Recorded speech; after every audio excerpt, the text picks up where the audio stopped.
Bismillahirrahmanirrahim. Assalamu alaikum. In our English compulsory for BSc 4th year, today we will discuss the chapter End of the Road written by Muhammad Asad. First of all, let us take the introduction to the author.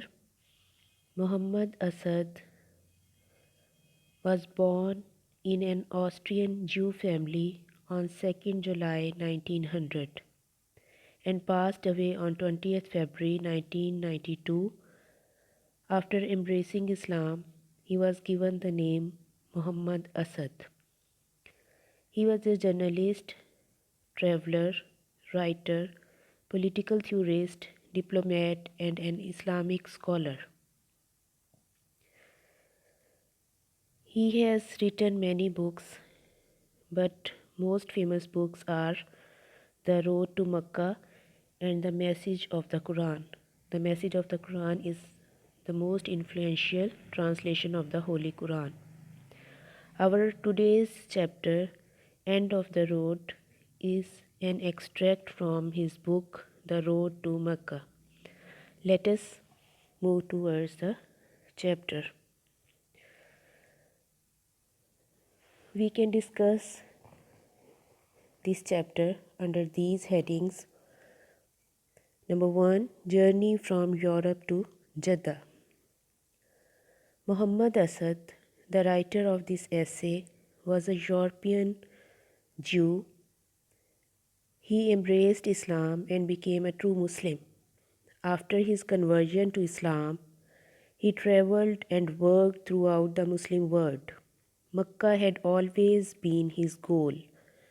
He traveled to Mecca in the first half of the January 1927.